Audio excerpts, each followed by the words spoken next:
I'm JJ Perez with Inside Runner Sports. Greg Lucas, San Antonio Express News, coming to you from the Alamo Dome following a thrilling 49-41 Roadrunner win over Western Kentucky for the 2021 Conference USA Championship. The first conference championship ever for your Roadrunners. Yes, very thrilling game.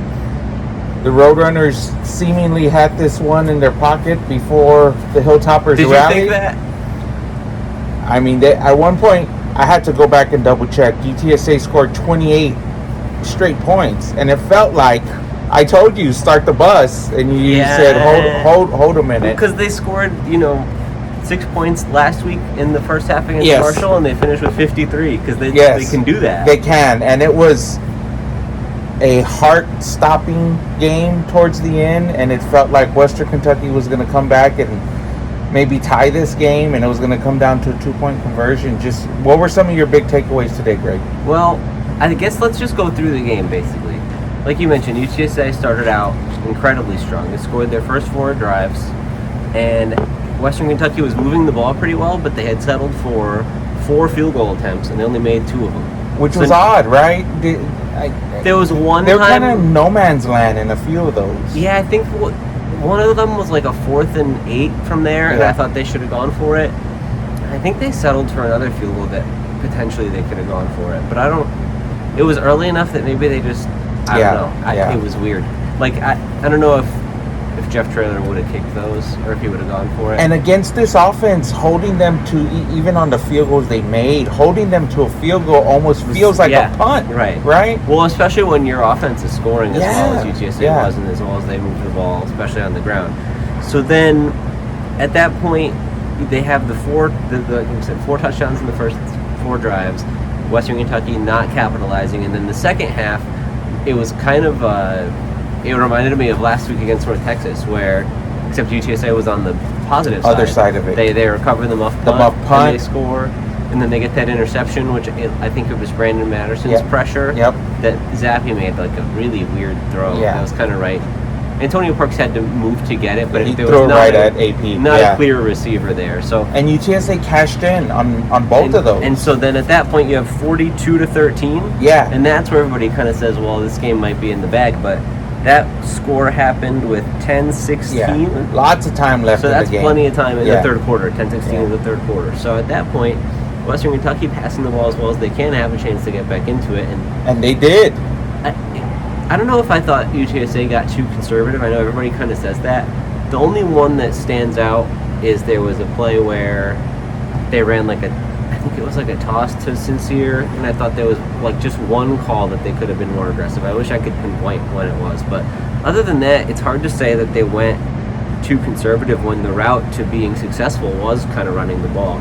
It's not like they were kind of turning Frank loose like the first matchup and thriving that way anyway. So I don't know that I would have to look at it back to say for sure. Did you think there was something wrong with how they approached it? So Western Kentucky cuts it to 8 with 10 minutes to play, 8 minutes to play. They cut it with 11. Yeah. And UTSA goes on this 71-yard drive that ends with the JT Clark incredible catch in the corner of the end zone. Yes, they converted a 4th and 4 near midfield with the pass to Franklin, and I feel like it was just obvious you had to go for that. I think that was the right call, and obviously it worked and set up the touchdown drive there. That was hugely important to stretch it back. To me, that was the key drive in this game down the stretch, because it felt like, I know you don't like momentum, but it felt like Western Kentucky had the momentum at that point. Just because they were moving the ball so well. If that 4th down conversion doesn't go, they could have easily won. Yeah. Because we saw how well they moved the ball down the field, and then at that point you have enough time where you can get 2 or 3 more drives in after that, and so there's a chance that a lot of things change within the scope. Like, they would have still had to get the 2-point conversion, not a given, but even if they missed it, there's enough time that at that point you can come back. And even with that score, they come back and they're in a situation where UTSA needs a defensive stand to hold on to this win, because just of how it played out at the end. Yeah, it was so almost eerie, because We watched UTSA get the ball right about there and have to go that length against UAB. Yeah. I think that was like 77 yards in 65 seconds, and this was going to be 78 yards in 65 seconds. Eerie. Like it was the same with no timeouts. Yeah. It was the same test, and Western Kentucky, Clarence Hicks comes up with the sack, and so at that point you get the clock running, and they converted a 4th down, but by the time they got out past midfield, there was just no time left. Yeah. And it, I don't know what the percentage is on Western Kentucky there, but the way they move the ball and how, with clock stops for a first down, that sort of thing, it feels like, time was obviously a factor, but that was a drive that they can do. Right. I mean, they scored what did they score? The first touchdown? How much time was left? 5th play of the game or something. It took 56 seconds, and there was no pressure. Yeah. So I mean, and you stop and think about it. Twice this season, UTSA's held Western Kentucky at the end of a game, kind of with Clarence Hicks. Yes. Yeah. Like you wouldn't expect that, and just an incredible ending. The Roadrunners hold on. I want to talk about Sincere McCormick. Yeah, for sure. The running game has to get a lot of the credit for this. So they kind of let the cat out of the bag earlier in the week that Western Kentucky changed their defense, right? And I guess they were going to game plan to have Sincere McCormick be heavily involved in this game. Yeah, so if Western Kentucky's plan is to take away Zachary Franklin and Josh Cephas and DeCorian Clark as much as they can by playing 3 deep all the time and just generally a more conservative approach where they want to keep everything in front of them and make UTSA go the distance, was what Coach Tyson Helton said. So at that point, you would think it would be a big game for Sincere, but what Jeff Traylor said in postgame is he wasn't sure with the state to which the offensive line is banged up, right, and how they had to rotate some guys even today, that they'd be able to sort of establish the run and impose their will like that. And I honestly didn't expect that they would be able to. But I thought we saw a special performance from Sincere today. A spry Sincere. Because, 3 games in a row he hadn't eclipsed 100 yards, and sometimes I worry that it's just a matter of how he's being defended, and he's the same all the time. But it certainly feels to me that there are times when he runs as well as I've ever seen. There was 1 or 2 games this year that looked like that, and other times where he's not as either creative or decisive or explosive or powerful or whatever. But today he was all of those things. It was an incredible performance. It's such a cliche to say that he runs with a purpose or whatever, but it felt like he was engaging with the people who were trying to tackle him in a very aggressive manner, where it's either I'm going to get around you or I'm going to go through you or whatever. And we talked for months about how he didn't look the same. Well, I meant coming into the season, the storyline is Sincere's lost this weight and he's faster. And I hadn't seen it, and I saw it on the 65-yard touchdown run where he's outrunning these secondary players who had an angle on him, who I was certain he was going to get caught, and he just is faster. And this was the first time that it really worked out perfectly, that he put it on display, just the way that play came together, that it was almost like the stiff arm gave him a boost down the field. I don't think that's how that works, but it that's worked. what it looks like. It worked for him tonight, and shout out to the offensive line, because I think last week we saw it rear its head that the tackles are banged up. Most of those guys are not 100%, and they were able to kind of dig deep and have one more good performance in them. And I think nobody's 100% at this point of the season, but those guys, they really, we saw Brendan Brady get involved in the run game. They want to be a run first team, and we hadn't seen that in a few weeks, and here we are in the biggest game, and that's what they come up with. Yeah, and I actually thought there were some stretches. I'm flipping through the notes here. I don't think I have I can isolate by second half or whatever, but it felt like there were times down the stretch where the running game was not as potent and where the offensive line was were stacking up against the run. Was not as powerful, and a lot of that was how they were being defended, but also it just wasn't working as well as it was initially. And so I think part of that could be attributed to the offensive line being a little bit banged up and maybe not in a position to hold up as well as they might have been earlier in the season before some of these injuries started to come in. I want to talk about Clarence Hicks again. He sets the single season record. I guess he's got 10 now, right? Yeah, with sacks, and probably in consideration for Conference USA Player of the Year. And he's just, every week he brings it. Yeah, it makes, I think both sacks, I remember obviously the one in the last drive that we talked about, and I can't remember what the other one was, but I remember thinking it was an important play, like the kind of play that a guy makes to get one of those narrative-driven awards for most valuable whatever and player of the year kind of thing. To me, I think that was a big difference in the. I mean, you say big. Western Kentucky still put up video game numbers. Threw for 500 something yards. Yeah, right? but I mean, not the 600 yards he threw in the first game. And I think the pressure that they put on today was kind of a function of that. Yeah, I kind of expected that the secondary would do something different. Yeah. We saw Tariq Woolen come back. Yep. He got beat on the first long touchdown, but it was like he thought the guy was blocking on a screen because he, sold that he was blocking on a screen, and so then the guy got by him. But other than that, there were a couple times Tariq was targeted and he shut down the play pretty effectively. So I thought that he played well enough, aside from, like that one thing is more of a mental thing, or just like if they got one over on you, which I guess is going to happen sometimes. And then generally the safety play, there was a couple times when Antonio Parks got beat and then he came up with the interception like we talked about. So they did enough, but I don't know, I thought there might have to be something a little bit more creative or a little outside the box. They certainly pulled out all the stops on offense and some of these trick plays that we saw. I think Josh Cephas did the pass to Frank Harris, which was very similar to the first time they played them, and then Brendan Brady did the pass to Zachary Franklin for one of his two crazy catches he had. Wild. Didn't put up a huge day statistically, but the catches were impressive. One hand. Right. Come on, it's crazy.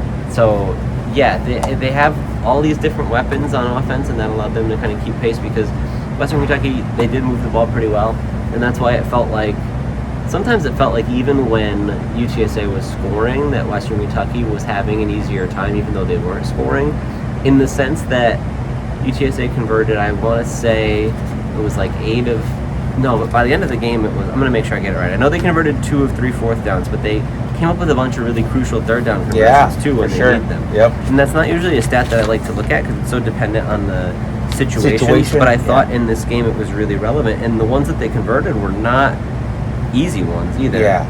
It was 8 of 15, and then you add in 2 of 3 fourth downs. So that's like 10 of 15 times that your offense has to do this, and that's a pretty good ratio, especially because there was, Frank would scramble for 10 yards on 3rd and 8 or something like that. Like these were not just total gimme situations. Let's talk about Frank a little. It wasn't his best passing performance, but he put up, pair touchdowns and some critical runs. The throw to Clark for the touchdown at the end there on the drive that we talked about was a really great throw. And JT skied over the guy and kind of pulled it away from him. The kids might call it that he got mossed. Got mossed. That's what they want to do. The one for Franklin was kind of I think that was a free play right there, or offsides. The throw was still somewhere where Zachary could make a play on it. Like that was a fine throw. And I don't recall any times where Frank was off, and there was, I couldn't tell you when this happened. There was one I remember he threw too low and they couldn't make a play on it. But generally it felt like his throws were on point, and that was so far different from last week where that obviously was very much influenced by the weather, but it just felt like he couldn't put the ball where he wanted to put it, and this was the good version of Frank Harris that they needed to have to keep up in this game. Roadrunners entered this matchup as a 3.5 point I think that's underdog. Where it ended out, I thought it could have been more. I thought it could have been 5 to 7. To be honest with you, I mean, full disclosure, I didn't think the Roadrunners were going to win this game. Me either. Western Kentucky came in so hot, and then if you just look at some of the advanced stats or whatever, they just profiled better based on their overall performance of who they've played this year, especially lately, and how dominant they've been. Whereas UTSA, I guess Jeff Traylor's going to get mad if I say this because he called it garbage, but they had been trending in the opposite direction, where clearly some of their better performances were earlier in the season, and Southern Miss not that impressive. UAB is just really good. I don't want to retroactively say that was part of this declining trend because that's become pretty popular, I think. But again, it was less convincing than some of the other games they've won, and then obviously North Texas was a disaster. So when you slap it all together, it does feel like that last quadrant of the year was weaker. So what does that mean for them to be able to flip a switch? Because that's what it feels like they did, right? Well, it was like the thing that we gave them credit for during the undefeated start was that they always show up. And it's kind of a mark of strong coaching that in a sport where week to week a lot of teams will just lay an egg. Is what I'm trying to say, I guess. And UTSA just almost never does that. And we saw, I think they admitted that North Texas was the first time the Triangle didn't travel. Yeah. And we saw that today they were that same team that has shown up in 10, 11, 9, whatever number you want to pick, most of the other games this year at such a high level. And when you do that, then you win the conference championship, because that's the level of talent that they have and how good they are. Never in my wildest dreams, Greg, did I think the Roadrunners would win 12 games in one season.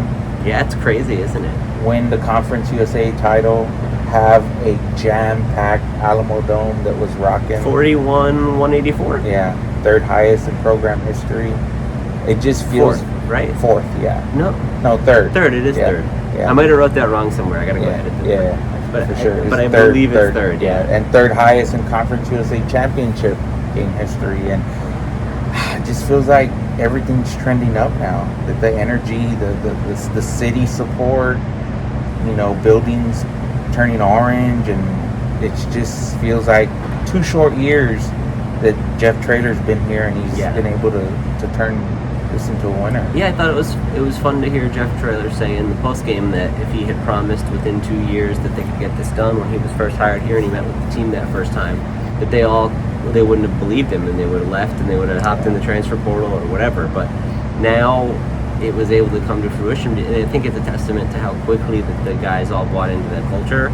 And I think it comes down to player development. I think we've talked about, because Frank Wilson recruited a lot of really good players, and now we're seeing that now with the staff's ability to mold them into the best versions of themselves, where they can all kind of shine. So I think you combine those two factors, and that's how they were so far ahead of this timetable. And I think the Traylor's 2 years is interesting, but it's 4 years for Frank Harris, 5 years for Frank Harris, and Sincere's been here for a few years now, and a lot of these guys who grew up in the city and around, watching the early years of this program while they were in middle school or high school or whatever, and they probably didn't think that this was going to happen either, as much as they kind of dreamed about it and thought it might be possible. When was the last time it was realistic? Was it 2017? The year that they were kind of in the mix for that? And then the wheels just fell off that thing. And then ever since then, it hadn't really been part of the preseason conversation. And you think Obviously, about last year that wasn't that long ago. Right. But it's a long time in a world where everybody's only here 4 or 5 years. These players haven't known this level of success and what it takes to get there before now, and that's why I thought it was really special to see them celebrate with the students and with the supporters who kind of made their way onto the field, and with the whole roster. Lots of former players here too. I saw Eric Sosa down here at Dalton Stern. So kind of special day for the Roadrunners as they win the 2021 championship. There's a bowl game still to come, Yeah. And so we're gonna learn the bowl game day after tomorrow, or tomorrow, depending on when you're watching this. There's already the day before. Yeah, there's already 12. The day after. There's already 12 wins in the books, which the record was 8. Yeah. You know what I mean? Like, they're so far away from anything they had done previously, and that's why obviously everybody reacted to the loss last week, because everybody wanted 12-0 and that perfection, but what they've accomplished is nothing short of remarkable. Yeah, this is so much.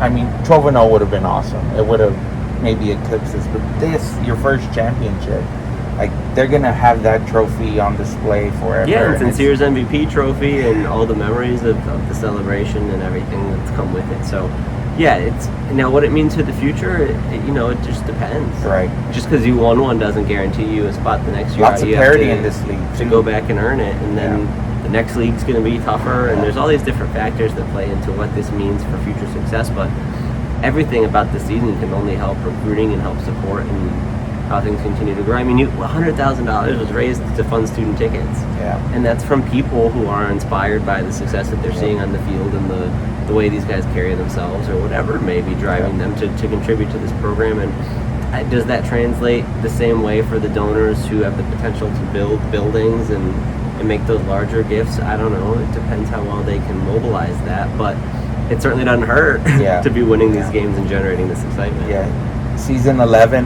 and it feels like this could be the beginning of not just a flash in the pan success, but prolonged success. But like you said, nothing's guaranteed. You're only probably as good as your last 2 or 3 games. Because like even next year they're going to open with such a hard non-conference schedule, and then if they lose a couple of those, does everything go as well in terms of the culture and all that stuff? It's going to be interesting to see how future years go up, but we got a bowl game to worry about before that. And more important is just appreciating, the moment, of what they've accomplished. Yeah, the moment. So I don't want to, turn the page on that too quickly, right? Because they worked hard for that and they've earned it, and it's remarkable because so long they were, every year since I've been covering the team, it was like, can we make a bowl game this year? Was the question. And we didn't even have the audacity to ask that for Traylor's first season, like that was kind of the stated goal, but it was like, I don't know if they're going to be able to pull it off, and it's COVID year and all that, but they did it then, and so obviously they blew past that mark now. It's not even a benchmark anymore. When's the next time that you're going to ask somebody, do you think you can be bowl eligible this year, right? It's, hopefully, for their sake, they want it to be a given. So that's also a testament to the progress. Big win tonight for the Roadrunners, Greg. Did we hit on everything? Are we good? Yeah, I don't know if you want to talk about the crowd anymore. There was 3 false starts from Western Kentucky, and it felt like there were 2 high snaps. I feel like the minus 35 rushing team yards on the high snaps, that was a little key in the beginning of the game. And that led to one of the stops. And there were, you take that and you take the muff punt, you take the interception. There were some miscues that they're going to point to and say that there were some self-inflicted wounds that kept them from a game that ended up being a pretty close game that kept them from coming out on top. So they're probably not going to feel too great about this one from that perspective.